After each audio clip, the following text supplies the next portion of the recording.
Halo teman-teman semua, selamat datang kembali di channel YouTubeku ya. Kali ini saya membuat bunga hias plastik untuk sudut ruangan. Bunga hias plastik ini tanpa setrika, hanya daunnya saja yang disetrika. Adapun untuk bahan-bahannya adalah plastik 4 warna seperti ini, gunting 2 macam, dan kawat panjang dan yang pendek. Terus di sini ada lem,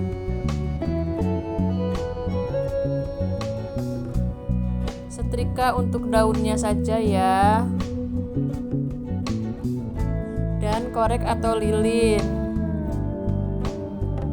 double tip. Nah, sekarang saya mulai membuat putiknya dari plastik seperti ini. Teman-teman bisa ikuti dengan plastik apa aja yang ada di rumah. Saya melipat seperti ini dan gunting menjadi 2 bagian. Dan ini hasilnya. Lalu kita lipat menjadi seperti ini. Nah, selanjutnya teman-teman bisa simak video ini sampai selesai ya. Jangan lupa like, comment, subscribe bagi yang belum.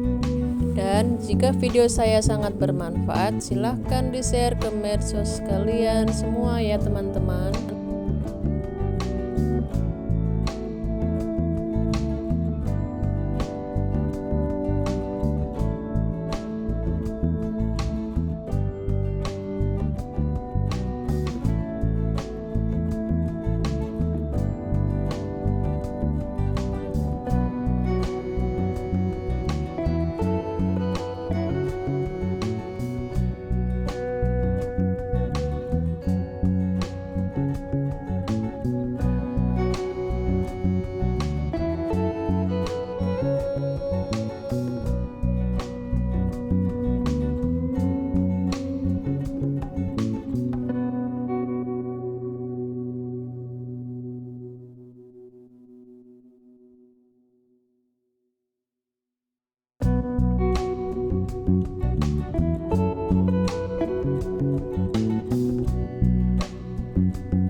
Nah, jadinya seperti ini teman-teman. Cantik bukan? Warnanya merah dan sangat cocok untuk sudut ruangan kalian ya. Terima kasih sudah menyaksikan. Bye bye.